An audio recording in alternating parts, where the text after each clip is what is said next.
दिल्ली में सांसद हूं और बिहार, यूपी, झारखंड से मेरा संबंध है, तो मेरा मन वहां पे चला गया।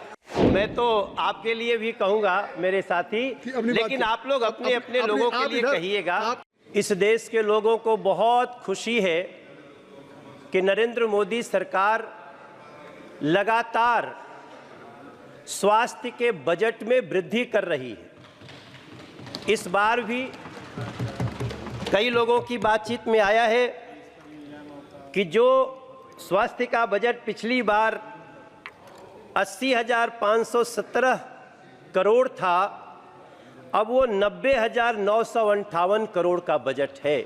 सभापति महोदय, ये बताता है कि सरकार स्वास्थ्य को लेकर के कितनी गंभीर है।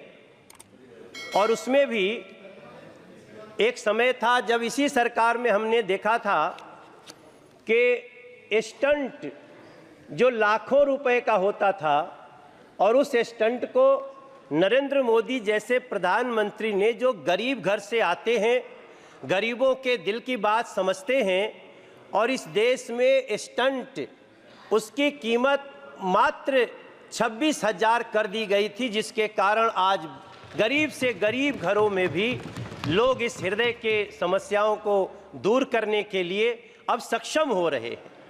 यही देश है सभापति महोदय। मेरे क्षेत्र में 20 जनौषधि केंद्र खुल चुके हैं। हमारे यहाँ दिल्ली के सांसद साथी हमारे सब बैठे हैं।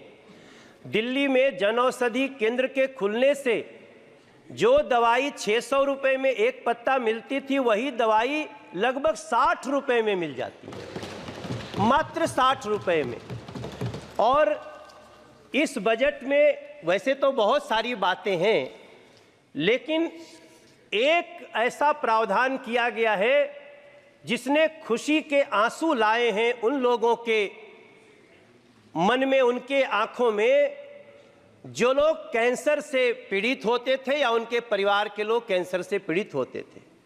मुझे लगता है चाहे ये ट्रेजरी बेंच हो, चाहे वो सामने का बेंच हो, सभी लोग इसको अप्रिशिएट कर रहे हैं कि अब कैंसर की 3 महत्वपूर्ण दवाइयां, जिनमें लोगों को इतना बड़ा खर्चा होता था कि कई बार तो गरीब परिवार के लोग हिम्मत तोड़ देते थे, आज तीनों दवाइयों को इस बजट में कस्टम के शुल्क से मुक्त किया गया है और उसका बहुत ही आसान इलाज हो गया है।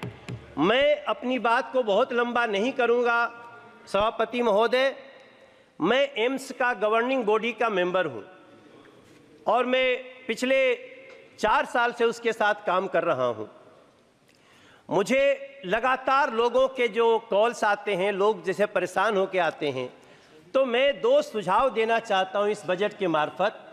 जो आदरणीय अर्जुन राम मेघवाल जी बैठे हैं और हमारे मंत्री जी बैठे हैं, हमारे एम्स में जितने लोग आते हैं, इलाज तो उनका तुरंत शुरू हो जाता है, लेकिन उनको बेड की बहुत भारी समस्या होती है।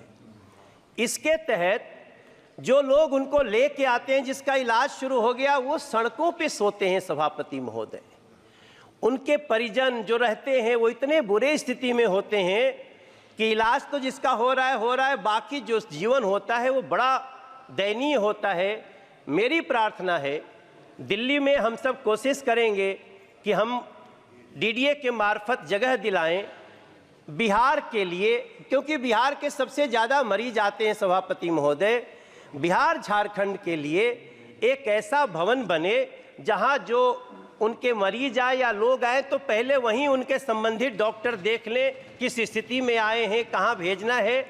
और एक अंतिम बात सभी के लिए, हाँ, मैं तो चूँकि मैं दिल्ली में सांसद हूं और बिहार, यूपी, झारखंड से मेरा संबंध है, तो मेरा मन वहाँ पे चला गया।